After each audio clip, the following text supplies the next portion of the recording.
Welcome to mega 9 TV. కేంద్రంలో వరుసగా మూడోసారి అధికారంలోకి వచ్చిన ఆయా రాష్ట్రాల్లో సత్తా చాటుతున్న బీజేపీకి ఒక లోటు మాత్రం అలాగే ఉంది. అదే ఢిల్లీ పీఠం. గత 3 దశాబ్దాలుగా ఇక్కడ అధికారానికి నోచుకొని కమలం పార్టీ ఈసారి ఎలాగైనా హస్తినలో జెండా పాతాలని చూస్తోంది. వచ్చే ఏడాది ఆరంభంలో ఢిల్లీ అసెంబ్లీ ఎన్నికలు జరగనున్నాయి. దీంతో ఈసారి ఎలాగైనా ఢిల్లీ పీఠాన్ని అధిష్ఠించాలని చూస్తోంది కమల దళం. అందుకోసం సరికొత్త వ్యూహంతో పావులు కదుపుతోంది. మరి హస్తినలో కాషాయ పార్టీ వ్యూహాలు ఎలా ఉండబోతున్నాయి? దేశ రాజధాని ఢిల్లీ అసెంబ్లీ ఎన్నికలు వచ్చే ఏడాది ఆరంభంలో జరగనున్నాయి. ఈసారి ఢిల్లీలో పట్టు కోసం ప్రధాన పార్టీలు బలంగా పోటీ పడుతున్నాయి. ప్రస్తుతం అధికారంలో ఉన్న ఆమ్ ఆద్మీ పార్టీతో పాటు బీజేపీ, కాంగ్రెస్లు కూడా హస్తినపై స్పెషల్ ఫోకస్ పెడుతున్నారు. దేశంలోని ఇతర రాష్ట్రాలతో పోలిస్తే ఢిల్లీ చాలా ప్రత్యేకం. ఎందుకంటే ఇక్కడి రాజకీయ లెక్కలు ఇతర రాష్ట్రాలను ప్రభావితం చేసే అవకాశం ఉంది. అందుకే ఢిల్లీలో పట్టు కోసం ప్రధాన పార్టీలు అంతలా ప్రయత్నిస్తూ ఉంటాయి. అయితే గత 10 ఏళ్ల కాలంగా ఆమ్ ఆద్మీ పార్టీనే అక్కడ ఆధిపత్యం ప్రదర్శిస్తోంది. 2013లో మొదటిసారి అధికారంలోకి వచ్చిన ఆ పార్టీ ఆ తర్వాత 2015లో జరిగిన మధ్యంతర ఎన్నికల్లోనూ సత్తా చాటింది.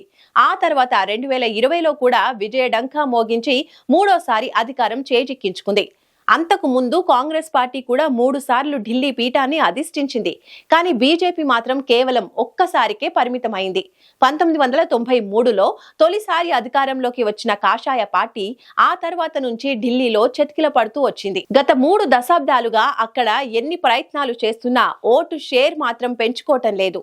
కేంద్రంలో 3 సార్లు అధికారంలోకి వచ్చినా హర్యానా, మహారాష్ట్ర వంటి రాష్ట్రాల్లో తిరుగులేని శక్తిగా అవతరించి అధికారం చేజిక్కించుకున్న ఢిల్లీ పీఠం మాత్రం అందని ద్రాక్షలాగే మారింది. దాంతో ఈసారి జరిగే ఎన్నికల్లో ఎలాగైనా అధికారంలోకి రావాలని, హస్తినలో విజయడంకా మోగించాలని గట్టి పట్టుదలతో ఉన్నారు కాషాయ పెద్దలు.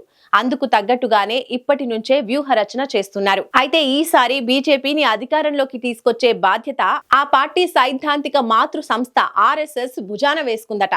ఆర్ఎస్ఎస్ తో పాటు బీజేపీ అనుబంధ సంఘాలు కూడా ఈసారి బాధ్యత వహించనున్నాయని తెలుస్తోంది.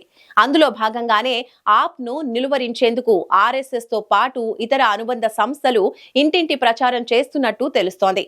అంతేకాకుండా క్షేత్ర స్థాయిలో పార్టీని బలోపేతం చేసేందుకు సరైన నాయకులను కూడా బరిలోకి దించుతున్నారట. అందుకోసమే ఇప్పటి నుంచే వ్యూహరచన చేస్తున్నట్టు తెలుస్తోంది. బీజేపీ అభ్యర్థుల ఎంపికతో పాటు ప్రత్యర్థి పార్టీల బలాన్ని దెబ్బతీయటంపై కూడా దృష్టి సారిస్తున్నట్టు తెలుస్తోంది. మరి 70 అసెంబ్లీ స్థానాలు ఉన్న హస్తినలో ఈసారి కాషాయ పార్టీ ఎంతవరకు సత్తా చాటుతుందో చూడాలి.